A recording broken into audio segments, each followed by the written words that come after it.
नेमकी काय तयारी केली?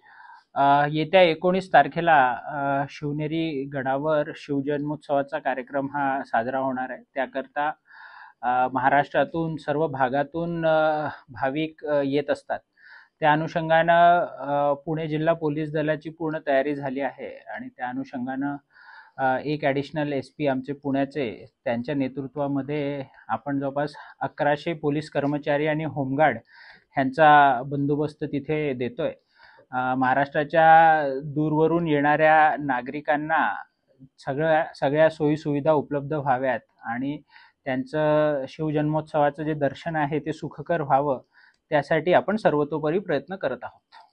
वरती जाण्यासाठी काही त्या वेळात कोणत्या वेळात पासच्याच लोकांना वरती सोडलं?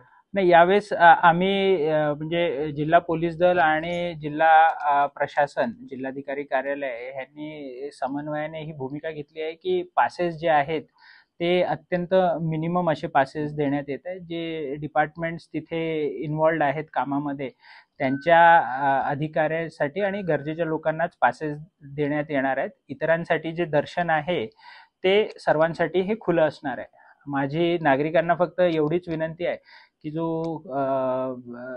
मुख्यमंत्री महोदयांचा जो कार्यक्रम असतो तो कार्यक्रम 10 वाजेपर्यंत तो संपून जाईल आणि त्याच्यानंतरच नागरिक जर आले तर सगळ्यांचं दर्शन हे जे आहे ते सोयीचं होईल. सभेचं ठिकाण तिथेच असणार आहे, जे दर्शनाचे जे ठिकाण आहे. बरोबर बरोबर.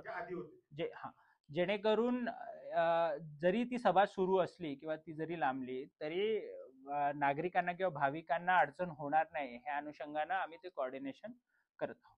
सभेसाठी कोण उपस्थित असतील? पास धारकच असतील की सर्वसामान्य? नाही, आम्ही जे आहे ते सुरुवातीला जी काही लिमिटेड, कारण तो जो आहे तो एका विशिष्ट संस्थेचा असा तो कार्यक्रम आहे, त्यांची जी इन्व्हायटीज असतील ते असतील आणि आमचा असा प्रयत्न आहे की लोक जे सामान्य भाविक आहेत ते तसे पण 8:30-9 नंतरच गड चढायला सुरुवात करतात. गडावर पोहोचता पोहोचता 1 तास होतो, तर तत्पूर्वीच ती सभा उरकावी आणि म्हणजे ती सभा झाल्यानंतर लोकांना व्यवस्थित दर्शन होईल ह्या अनुषंगाने आम्ही प्रयत्न करतो. नागरिकांना किती वाजता सोडणार आहे गडावर?